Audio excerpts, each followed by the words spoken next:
Shri Guru Shri Juta Padakamalang. Hare Krishna, welcome to our channel, Bhagavad-gita, here it is, because we have it, Bhagavad-gita as it is, translation and commentary of by His Divine Grace, A.C. Bhaktivedanta Swami Prabhupada, and my name is Latika. And today we have no cheating background. This is how it actually looks. Bhaktof and Raya, they are taking care of the art from the Hare Krishna Center in Stockholm. So this is actually Pushkar's original paintings. And we're reading from text 32. Manghi partavya pashritya yepisyu papayonayaha striyo vaishyas tatha shuddharasti piyanti parangatim. O son of Pritha, those who take shelter of me, in me, though they be of lower birth, women, Vaishyas, merchant, and Shudras, workers, can attain the supreme destination. Purport. It is clearly declared here by the Supreme Lord that in devotional service there is no discrimination between the lower and higher classes of people. So yeah, this is interesting. This is one of those verses that is a little bit of a stumbling block. You read it and you think, oh, Krishna thinks women are lower. Actually, what he's kind of saying is that in devotional service there is no such consideration at all. And then the question is, in material life, is there a distinction? So we're all born with different qualities, and I think especially in the previous ages, now we are living in Kali Yuga, where everyone is born. It's a little bit topsy-turvy. We don't know, we can't tell from somebody's birth. It will have to come out later in their qualities and activities, which Krishna is also speaking about previously when he says Chaturvarnyang Maya Shrista, when he says these 4 varnas,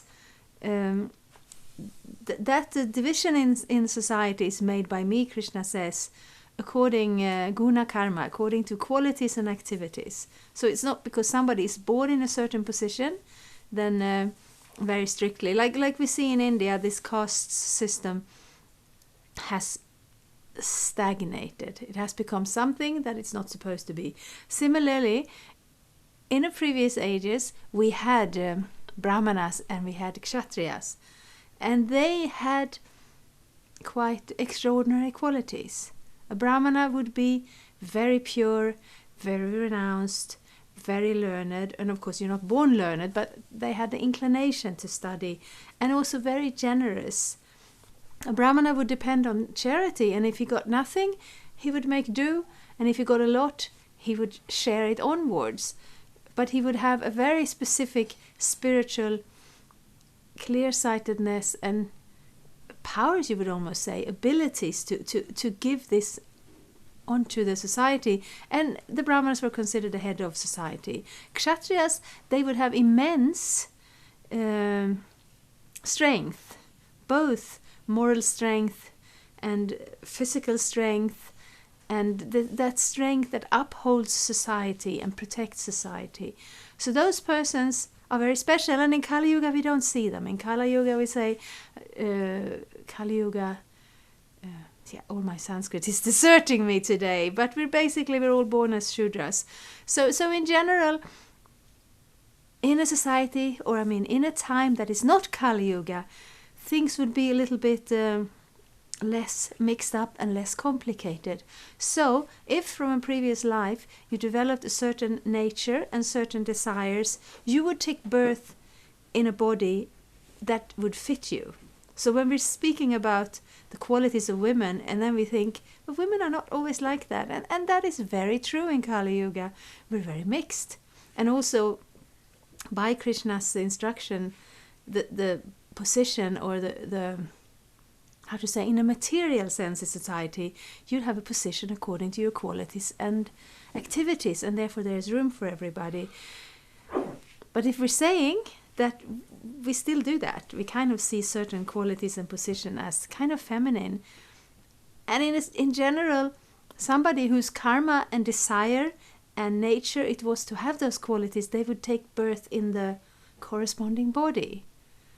So what Krishna is saying here is not that women and Shudras and Vaishyas are lower, but what he's saying is generally those souls who were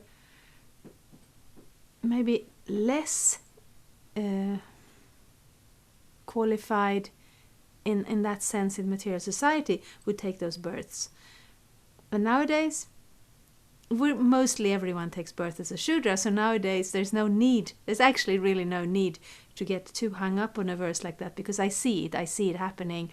Some people get hung up on it in a sense that, oh, if Krishna says that and Prabhupada says that, then I'm not going to listen to anything else in these books. I'm not going to get involved with anything else in devotional service.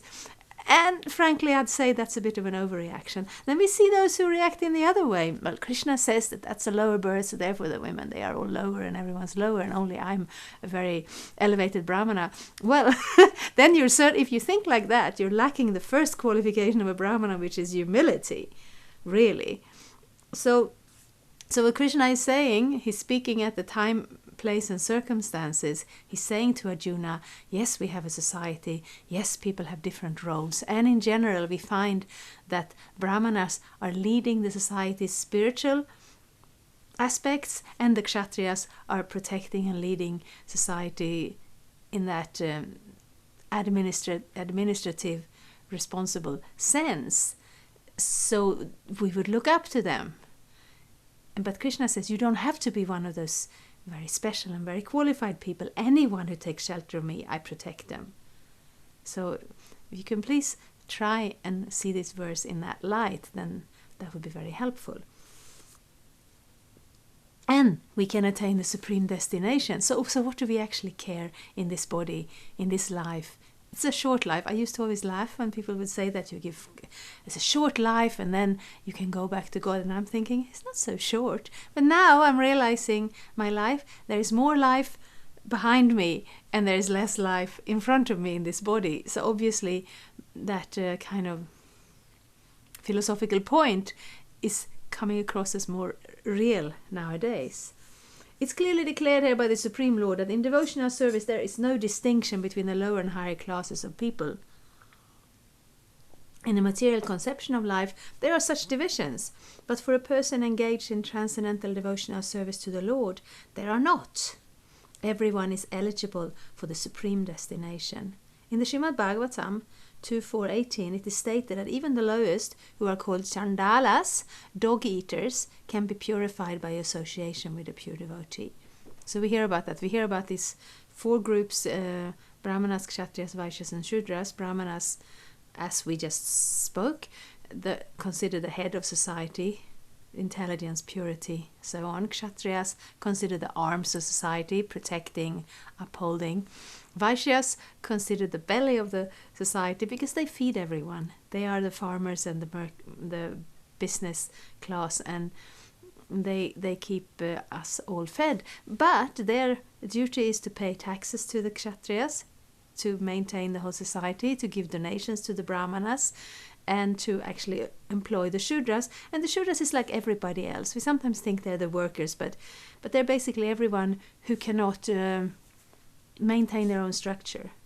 Brahmanas, they have a very simple spiritual structures. They are running the temples, the schools, these kind of places. And if they're not running something, they are self-sufficient. They live a very simple life. They don't need very much. So they can teach and do the worship in the temples and teach and train others in these, study the scriptures and teach others. So that's what they do. Kshatriyas, they take the taxes, and we have, well, I can't think of any society that doesn't take in taxes to run the country.